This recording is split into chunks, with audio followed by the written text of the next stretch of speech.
Tēnā koutou katoa, ngā mihi mahana ki a koutou no Ngāti Pāhu wera kahanunu ki te Wairoa ahau no e whanganui a Tara e mahi ana no Manatū Hauora ko Keriana Brooking taku ingoa.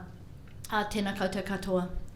Morning everybody, my name is Keriana Brooking. I'd like to mihi out to a few people while I warm the room up. So I first want to acknowledge Dame Tariana Turia. When I told my husband Jack I was coming to speak straight after you, he was like, oh babe, no pressure. So I did some stretches this morning and closed my eyes and thought positively. I'd also like to give a big shout out to the whānau, my whānau from Ministry of Health. Can you raise your hands, please? I am so pleased you're not all sitting together. If you were sitting together, I was going to make you find a friend at morning tea and make sure that we spread ourselves out. I get you to put your hands up so that if people want to come up to you during the day and ask you questions, they now know who you are. I'd also like to acknowledge and thank the NGO Council for the invitation, and like Jill, acknowledge that the NGO Council, along with NGOs, played an important role in the development of the New Zealand Health Strategy, both the consultation document and then through consultation further contributed to the two final documents, the future direction and the roadmap of actions. So I work for Jill Lane, who you met earlier, and I've been leading the redesign of the Service Commissioning Business Unit. Jill and I have had about half a dozen discussions with the NGO Council about commissioning. I imagine we'll have plenty more as we move our separate and collective thinking and doing forward. I'll cover that a bit later in the presentation. There are two things I immediately drew from Dame Tariana's speech, things that grabbed my attention. The first one is champions of hope. The second one is standing up and being counted. So I will share what I know and I believe. And finally, I'll start off by saying a saying in our whānau is, sorry isn't fixing.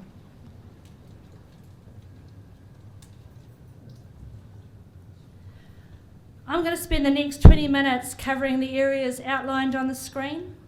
I'm going to be deliberately high-level focused because the rest of the day will be dedicated to far more detailed conversations covering the themes of the New Zealand Health Strategy and, more importantly, practical and current examples of best practice and system learning.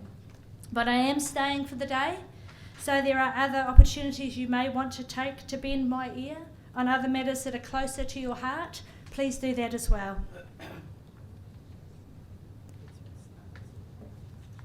So just a reminder about the New Zealand Health Strategy, and I appreciate there are a lot of words on this page, but I'll pick out some of my favourite parts. So from the Minister, a greater focus on people, how to engage better in designing services together, and how to better understand people's needs.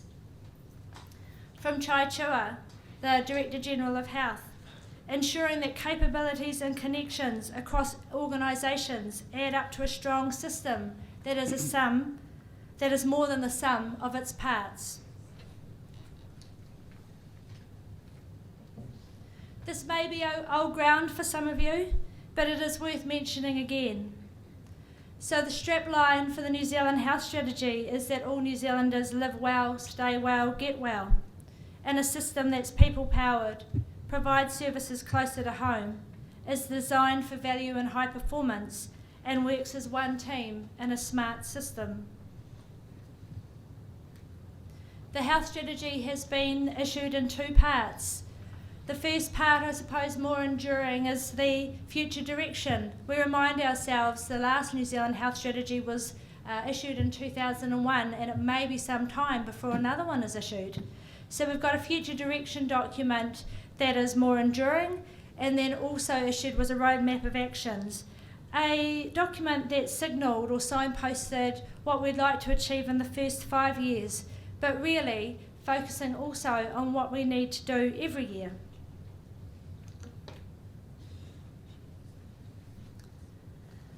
We've covered the 5 strategic themes already this morning, but just to remind ourselves, we've got speakers over the day talking about different parts. Not one I see for a smart system, but certainly we've got Kate, who is also going to be talking about One Team, Ed about value and high performance, Carolyn about closer to home, and we've got, along with Dame Tariana, Marama, Deborah, Derek and Marion talking about people powered. So I'm here just to focus on the theme One Team. And again, there's plenty of people packed into the concept of One Team, and I can't cover all of it today, but I will focus on the bottom two, the ministry leading effectively and working with the NGO sector.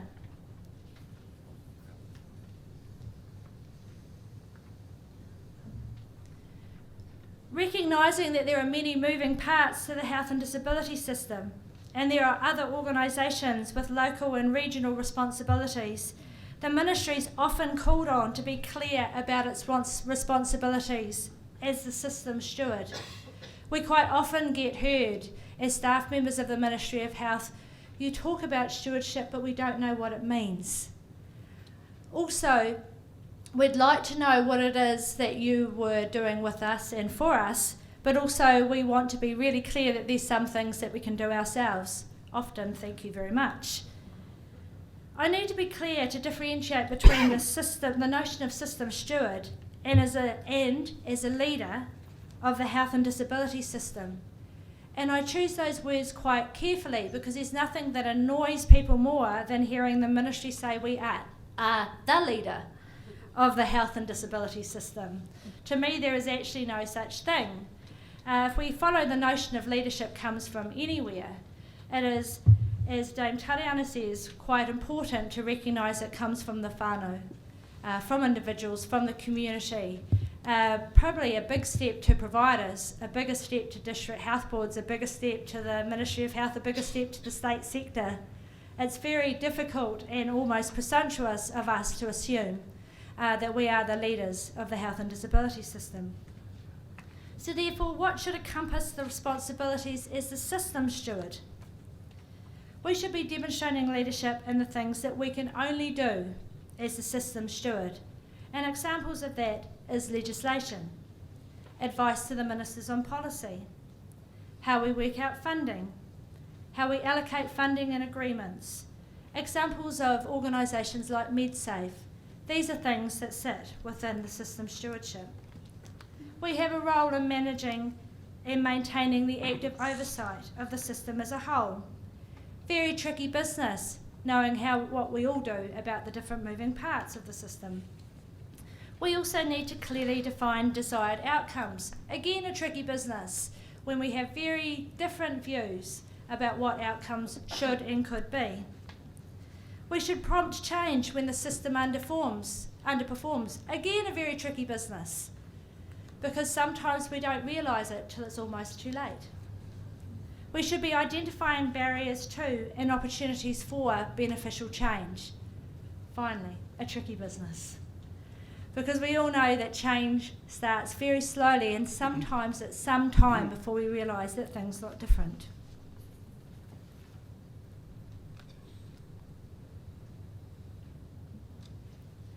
I just want to spend some time about working with the NGO sector, an example of partnering with others. I know that not everybody in the room might be familiar with the term commissioning, and in fact there's some people in the room that I know really don't like the term commissioning.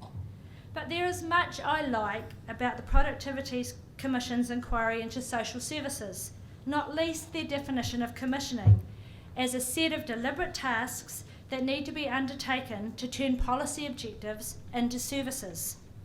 So this is more than purchasing, and more than planning, and more than funding.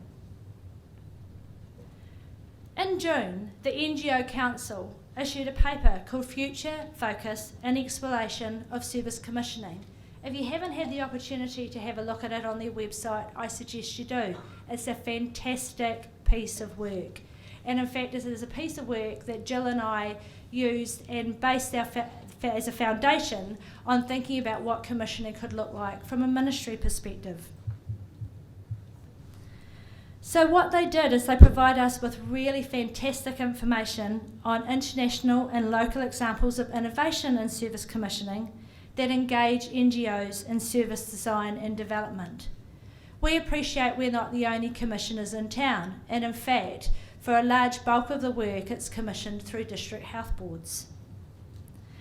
They spoke to us about the key success elements for service commissioning models, and again they looked far and wide to show us that there is more than one way in which we should be thinking about this.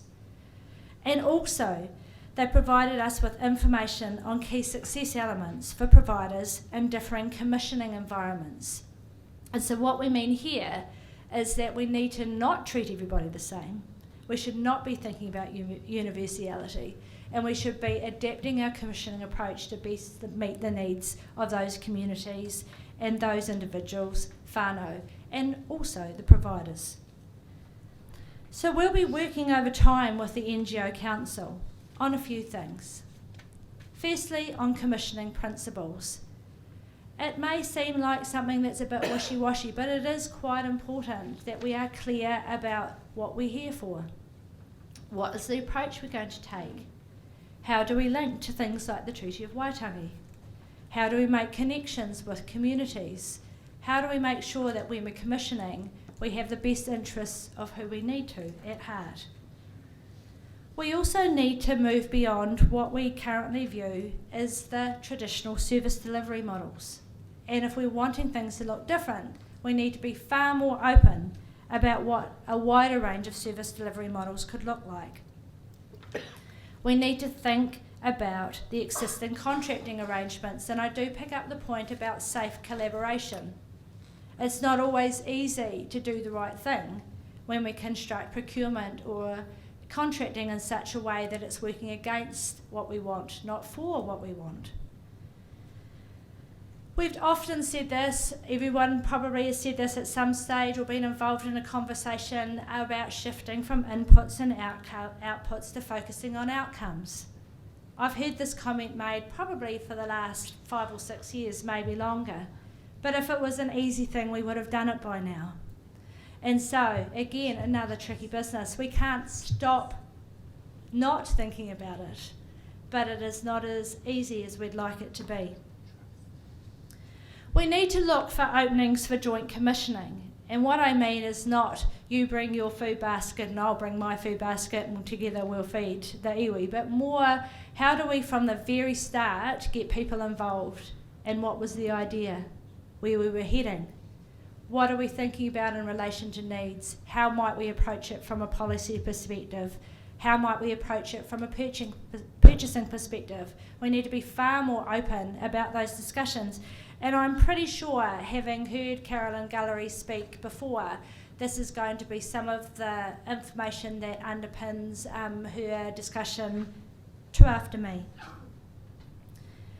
And then finally, we need to look for opportunities to improve the capability of providers, if we believe that that's an activity that the Ministry of Health should be involved in. And of course there's more than one way in which we should approach that, and we're really open to having discussions with the NGO Council and others about how we might think about it differently than we're doing now.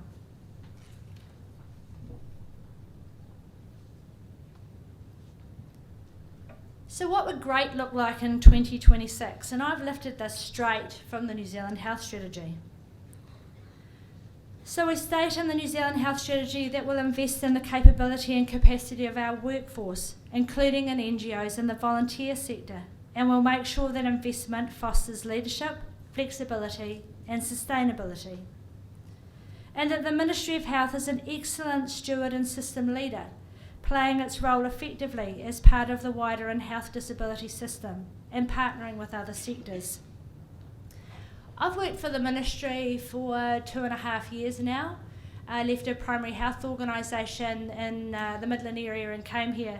And when I told people from the sector and the community that I was moving to the Ministry of Health, they were aghast.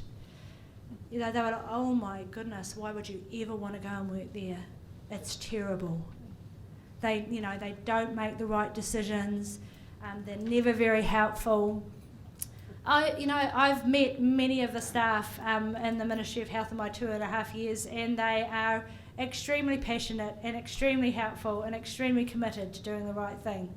And so from my perspective, I thought, well, if I don't go into the ministry and spend some time in there and share with them the learning that I've spent from working out in the community for the last 12 years, then how are we going to know anything different? So we are aiming for being an excellent steward and system leader, but we accept that we need a little bit of help in getting there.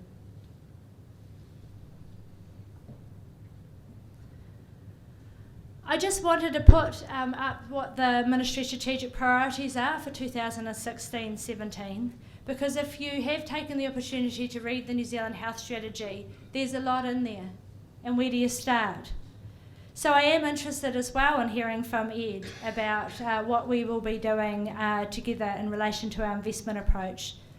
We are looking at long-term conditions, particularly with a focus on obesity and diabetes.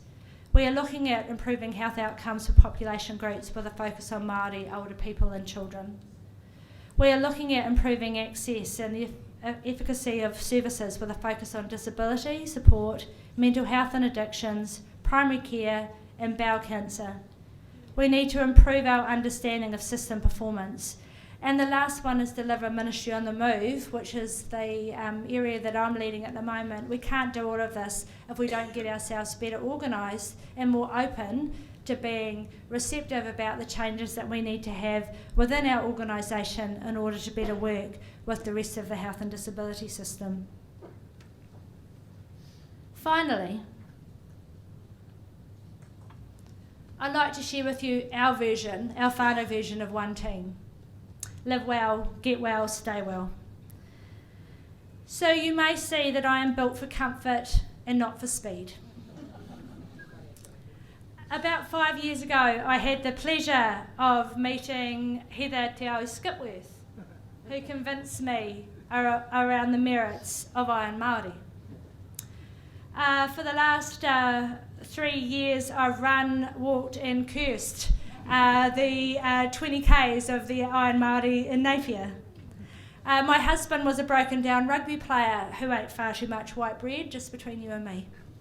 But he decided he'd do the individual Iron Māori in Napier, and this year he competed in Ironman. For those of you who don't know, 2 kilometres swimming, 180 kilometres biking and 42 Ks running, although I do believe he was hobbling towards the end. As a whānau, we've really got into Iron Māori. This year I have competed in 4 half marathons and will have 2 more by the end of the year.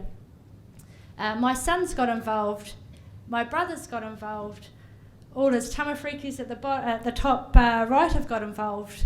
It's become something that we do together, and it's also become a really important part of our life, and also it's given us the opportunity to meet a whole new set of whānau from particularly across the North Island, and it's really helped us focus on the kinds of things that are really important for our family. Finally, it would be remiss of me to not acknowledge that this week is Mental Health Awareness Week. And I'd also like to acknowledge the Mental Health Foundation that is leading this, and all of the mental health and addiction NGOs that are here today who make mental health awareness something they think about every day, not just during this week. Tēnā koutou, tēnā koutou, tēnā koutou katoa.